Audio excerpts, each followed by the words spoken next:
Okay, we're back after a little comfort break and the battery running out of the camera to look at large intestine number 8, lower side. Again, this is on the posterior aspect of the forearm, on the ulnar aspect of the radial bone. I think I might actually just put that up there so I've got the ulnar and the radius running along here. In the seam between the extensor digitorum and the extensor carpi radialis muscles, it's 8 cm approximately to large intestine 5 at the wrist flexure. So we're looking at around here, between these two bones. And if I look on here, if I reference these pictures here, we're looking for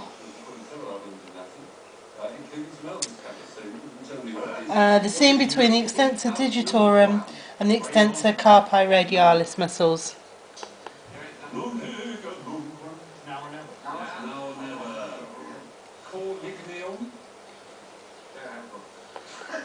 Which is looking at this seam here.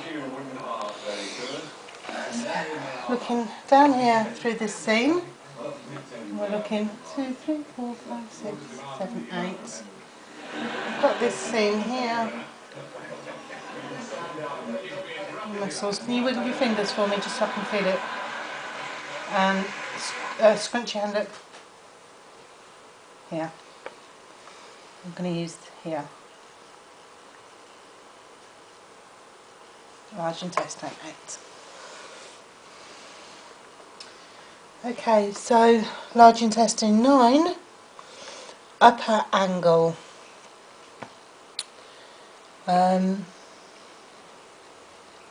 Position of the patient, supine or seated with the forearm positioned so that the palmar surface of the hand and the anterior surface of the forearm are against the torso, with the elbow flexed at an angle of 90 degrees. So here we are with Grant, and this is how he's holding his arm for us.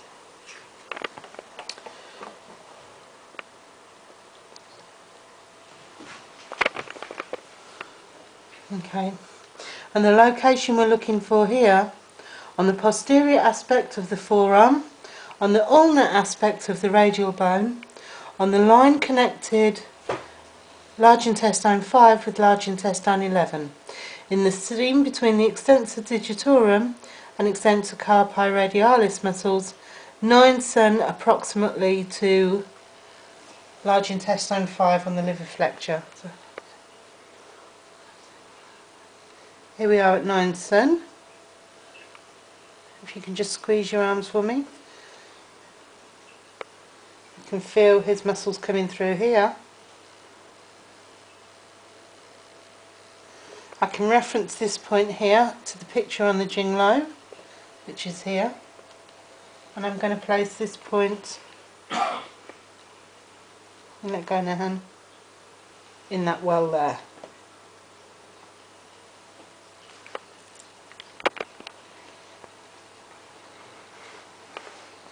I might just swap this pen. Have you got another pen there?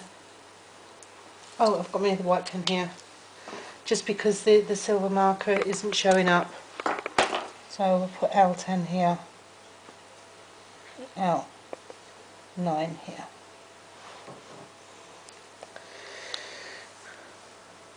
Okay.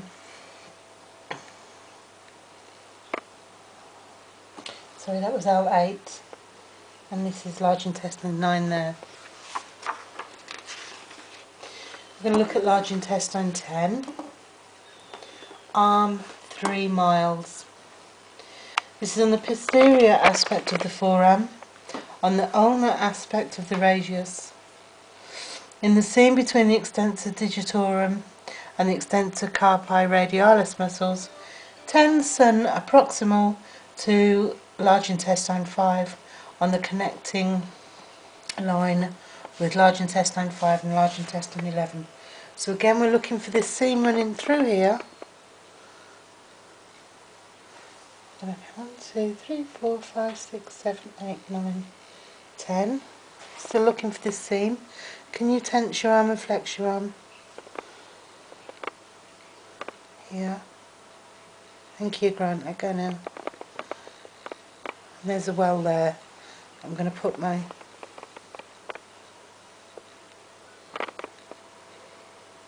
there.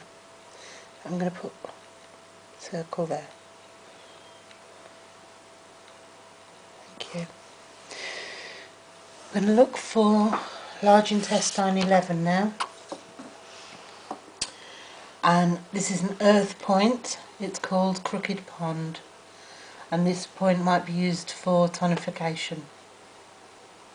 It's on the posterior aspect of the forearm, on the ulnar aspect of the radius, approximately halfway between the lateral edge of the tendon of the biceps brachii muscle and the lateral epicondyle of the humerus, towards the lateral end of the transverse cubital crease. The cubital crease is here, so we know where that landmarking is. And if I go back to approximately halfway between the lateral edge of the tendon of the biceps brachii muscle and the lateral epicondyle of the humerus, the humerus bone runs along the arm here,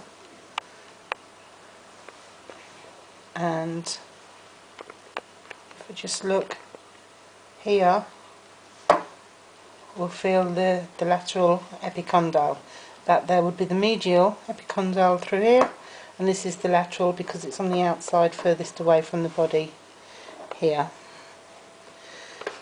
So approximately halfway between the lateral edge of the tendon of the biceps brachii.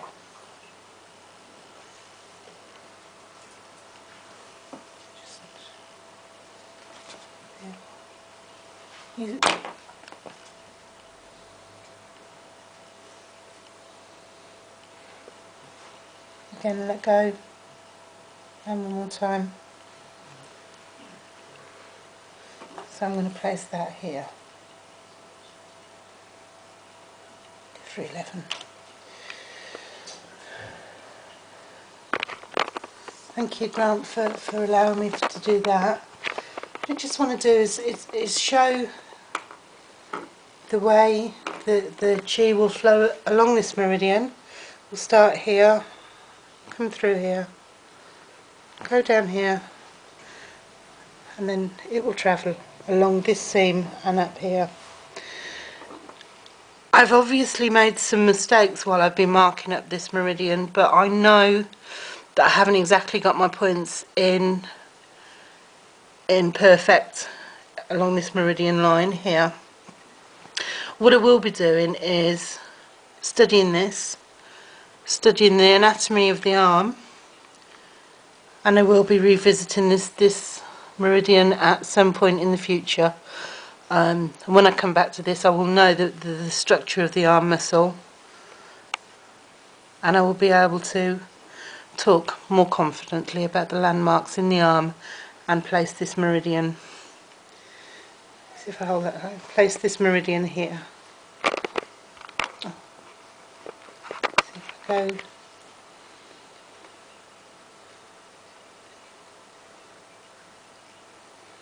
Here, here, here.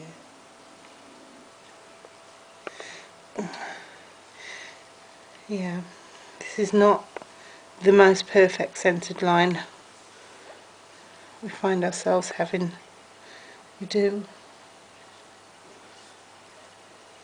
come through here and up.